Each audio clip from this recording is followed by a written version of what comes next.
What's going on, guys, and welcome back to another video. With SOD or Season of Discovery approaching in the next few weeks, I'm sure a lot of you are sitting there wondering, what class am I going to play, or what class am I going to play first, because you probably want to play all of them like me, and I'm going to help you guys make a nice informed decision by going over all the runes available that are in the game from launch up to level 25, which is the first level cap, so that you know what you're getting yourself into. So today, let's take a look at the Rogue.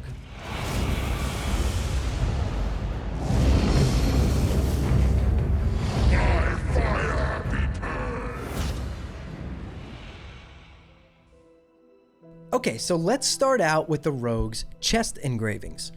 The first one up on our list is Slaughter from the Shadows. Reduces the energy cost of your backstab and ambush abilities by 20. Does not apply to Mutilate. So, Slaughter from the Shadows. Let's read that one more time. Reduces the energy cost of your backstab and ambush abilities by 20. Does not apply to Mutilate. That's pretty good. I mean, that's having your backstab and ambush require 20 less energy is huge for openers. So that's a big damage increase for rogues right there. We have Deadly Brew. When you inflict any other poison on your target, you also inflict deadly poison. So that's kind of crazy. You can kind of put, crippling and wound poison on your blades and still be applying deadly poison on top of those two other poisons. That's going to be massive when it comes to even DPS and raids. You can do double instant poison and still be having deadly poison. Or in World PvP, you could be, like I said, you could use wound poison and crippling poison and still have that deadly poison being applied to your target, which is just massive. And then next up on the list here, we have Quick Draw. Draw your ranged weapon and fire a quick shot at the enemy, causing normal ranged weapon damage and reducing the target's movement speed by 50% for 6 seconds, awards 1 combo point. Quick Draw benefits from all talents and effects that trigger from or modify Sinister Strike. So now you kind of have a hamstring that also awards a combo point, which is really nice. And then we have Just a Flesh Wound. You take 20% reduced physical damage while Blade Dance is active. Additionally, you have a 6% reduced chance to be critically hit by melee attacks. The threat generated by all of your actions is massively increased, and your feint ability is replaced with Tease, which taunts the target to attack you. And then we can see the description for Tease. The description for that is taunts the target to attack you, but also has no effect if the target is already attacking you. So basically a rogue tanking ability. This is the big one that everyone was going crazy about at BlizzCon. Rogues can now be tanks just like warlocks. So you have a nice mitigation glyph right here, and you have a taunt, which is massive. It's going to be a lot of fun to play a rogue tank, and I can't wait to see how this one plays out. So let's move on to the leg engravings. So for rogues, we only have 3 leg engravings, but that's because we have 5 hand engravings. So let's start off with Blade Dance. Blade Dance is a finishing move that increases your parry chance, lasts longer, and grants more parry chance per combo point. So 1 point gives you 14 seconds and 6% parry, 2 points gives you 18 seconds and 7% parry, and so on and so forth.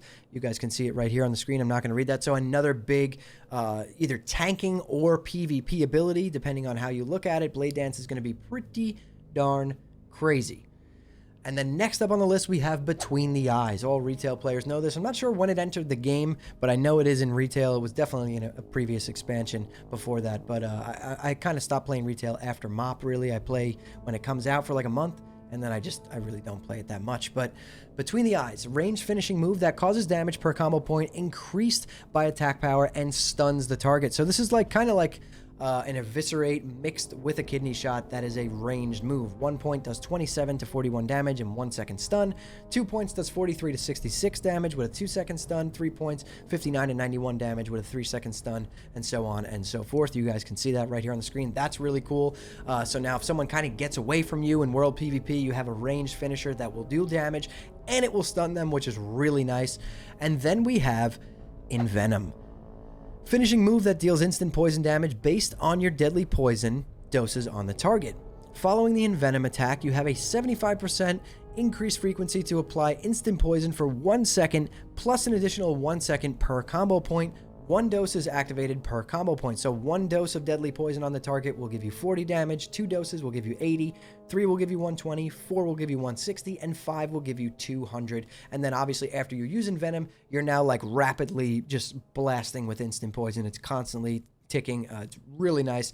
I'm sure it works very similar, if not the same way as it does in Wrath for Mutilate Rogues. And I played a rogue in Wrath for the first 2 phases, so it's a lot of fun, and I can't wait to see that ability being used in dungeons and in raids. So let's move on to the hand engravings. Okay, so like I said before, the reason why rogues only have 3 leg engravings up to level 25 is because they have 5 hand engravings. So let's start off with the first one, Saber Slash. Viciously slash an enemy for 130% weapon damage and cause the target to bleed for 11 damage every 2 seconds for 12 seconds. Stacking up to 3 times, awards 1 combo point. Saber Slash benefits from all effects that trigger from or modify Sinister Strike. So this is just like another strike and bleed that you're going to be able to put on targets. I mean, it's just a DPS increase no matter how you look at it. It awards a combo point. You could stack 3 of this on a target, so you hit him with 3 Saber Slashes and then a 5-point Rupture, and your target is bleeding profusely. So I can't wait to see that one used. And then next up on the list here, we have Main Gouge. Instantly strike with your offhand weapon for normal offhand weapon damage and increase your chance to parry by 10% for 10 seconds. Awards 1 combo point. Main Gouge benefits from and all talents and effects that trigger from or modify Sinister Strike. So this is another PvP or tanking ability, depending on how you look at it. You're gonna use this strike and basically get 10% extra parry chance for 10 seconds, which is pretty huge. And then next up on the list here, we have Shiv. Instantly attack with your offhand weapon to deal normal offhand weapon damage with a 100% chance to apply the poison from your offhand weapon to the target. Slower weapons require more energy. Awards 1 combo point, and Shiv benefits from all the talents and effects that trigger from or modify Sinister Strike. So this is going to be really good in situations where you just want to get 5 stacks of deadly poison on a target really quickly to envenom, and you're just not having good luck, which I don't really see that happening much, but mainly this is going to be more used in PvP when you open on someone and you want to, stab them real quick and get that crippling poison on them so they can't get away. Good to see Shiv make it into vanilla. And then we have Mutilate. Instantly attacks with both weapons for 100% weapon damage, plus an additional 20 with each weapon. Damage is increased by 20% against poison targets, awards 2 combo points. Mutilate benefits from all talents and effects that trigger from or modify backstab unless otherwise specified. So now you're going to be able to play Mutilate Rogue in vanilla, and anyone who's played it in Wrath knows it's a whole lot of fun and does a boatload of damage. So I can't wait to see how that plays out in the vanilla universe. It's going to be pretty crazy. We might even see Mutilate Rogues in PvP, which would be totally bananas, but we'll see how it plays out. And then this is my favorite addition to the Rogue kit in Season of Discovery, Shadow Strike. Teleport behind your target and strike, causing 150% weapon damage to the target. Must be stealth, awards 1 combo point. So basically you could be creeping around in the shadows. I'm not sure what the exact range on this is, but let's just say 20 yards. It basically is a blink that teleports you right behind your target and backstabs them immediately. So that's going to be a whole lot of fun to use in World PvP and in Warsong Gulch. And most of you probably already know, a lot of your BIS gear is going to come from that Warsong rep, which you're going to be able to gain by doing Warsong Gulch and doing the Ashenvale World PvP event. So it's going to be a lot of fun. It's a good time to be a rogue. It's going to be so much fun because we're going to be progressing with everyone at the same pace out in the world. So there's going to be loads of World PvP, and I can't wait to see Shadow Strike being used because it's just a lot of fun. I know it is in retail as well, but I'm not sure when it entered the game. But it's good to see this ability come here because it kind of gives rogues that gap closer that they were missing. If your sprint was on cooldown and you got Nova'd and a mage got away from you and just was hurling frostbolts out, now you could just vanish, Shadow Strike, boom, you're right on top of him again. So it's going to make it a lot more fun. It's going to feel a lot more fluid to play, especially in PvP. So that's a good one right there. But if you guys enjoyed this video, hit that like button. It really does help me out a lot, and share it with your friends. You know what? Drop some comments down below. If you have nothing to say at all, drop an emoji. It really does help me out with the algorithm. And subscribe to the channel. Turn on post notifications so you don't miss the next time I post a video. I'm doing a video on every single class, and then I'm going to be putting out content almost every day for you guys, even when Season of Discovery launches. So stay tuned for that. And if you guys want to hang out with me live, I do stream on Twitch at twitch.tv/hammerdance Monday through Friday at 8 p.m.